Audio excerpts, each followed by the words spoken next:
नमस्कार सांग माने मु आज आपण मानक पई डेली व्यवहार करुवा जमिति चाउल अंडा ग्रीन मटर लुण एमिति किछि जिनिस जहाँकि किछि टंका पई डुप्लिकेट तैयारी करा जाए जहाकू आमे खाइबा परे विभिन्न रोग आमको देखा जाए।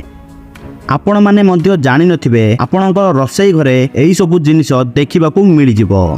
तेणु वीडियो को स्किप न करी लास्ट पर्यंत देखंतु।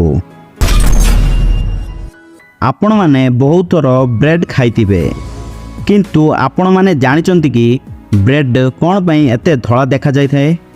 सांग माने मु जणाई देबी जे फैक्ट्री मानकरे विभिन्न प्रकार दाना को मिसाई अटा तैयारी करा जाए किंतु ताहा भी देखिबा पई टिके ब्राउन कलर। तेणु एहाकू धळा रखिबा पई पोटासियम फॉर्मेट केमिकल मिसा जाए जहाकू खाइबा द्वारा विभिन्न प्रकार रोग आम देह को आसी थाए। तेणु अमेरिका एवं विभिन्न देश रे एहाकू बैन करा जायछि। आमे ओडिशा लोक सबुदिने भात खाइबा पई पसंद करिथांती। सबुदिने आम घर मानकरे भात रोषेई होइताए किंतु आमे जेउ चाउल खाउचे ताहा प्लास्टिक चाउल मध्य होई पारे। कोन एक कथा सुनी आपण चमकी पड़िले ना? एमिति किछि तेलंगानार गोटे रेस्टोरेंट रे देखा जाइतिला। गोटे व्यक्ति जणाइले जे तांको थाली रे दिया जाइथिबा भात ताहा प्लास्टिक भात। एमिति धीरे धीरे होई पूरा तेलंगाना रे एमिति चाउल देखिबाकू मिलिथिला एवं किछि लोक चाउल को बॉल करी मैनेजर को देखाइले जेमिति प्लास्टिक बॉल तळकू छाड़िले जंप करे सेमिति एई चाउल बॉल मध्य तळकू छाड़िले जंप करूजी। सांग माने आपण जेबे भी सुपर मार्केट को जिबे देखिबे ग्रीन मटर को एमिति पैकेट करी बिक्री करा जाए जहार रंग को देखि आपण माने भाबुतिबे जे एही मटर सबुठु भल मटर किंतु मु जणाई देबी जे एही मटर को सोयाबीन एवं सोडियम मेटाबाई सल्फेट मिसाई तैयारी करा जाय थे जहाकू खाइबा परे आम शरीर हाड़ कमजोर हो जाए। नंबर 4 देखिबा पूर्वरु आपण माने केउ जिल्लारो एही वीडियो को देखुचंती तुम जिल्लार नाम कमेंट कर दियंतु। किए जाने आमर परवर्ती वीडियो रे तुम नाम एवं तुम जिल्लार नाम एमिति आसी जिवो जेमिति एही भाई मानक बळी।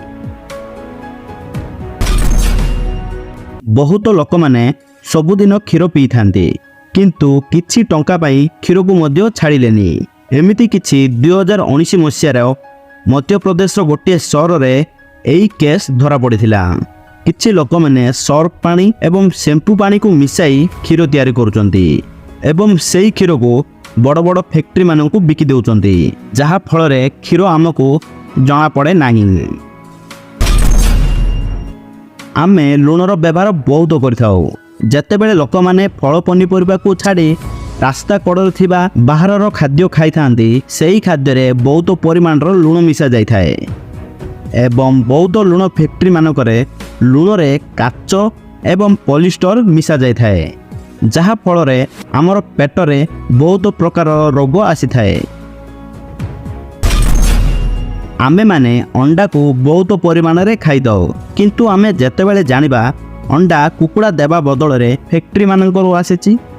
एमिति किछि केरला एवं लखनऊ रे देखिबाकू मिलिथिला जेउ अंडा को ग्राहक माने किनिथिले सेथि मध्यरु जणे व्यक्ति अंडा को तळकू छाड़िले ताहा फाटिबा बदल रे जंप करूची एवं तार खळबा को निया रे जळाइले प्लास्टिक बळी जळुची। एमिति 2010 मसीहा रे चाइना रे प्रथम थर पई एमिति अंडा को तैयारी करा जायथिला। आमे एप्पल को बहुत परिमाण रे खाई दो।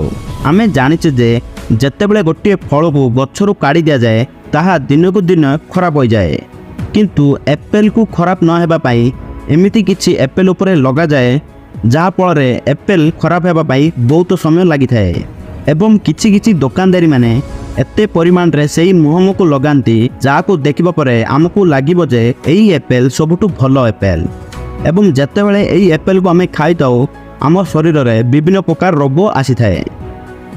सांग माने आज पाई एतिकी एमिति वीडियो देखिबा पाई चैनल को सब्सक्राइब करंतु एवं कमेंट रे तुम जिल्लार नाम लेखि जांतु। जय जगन्नाथ।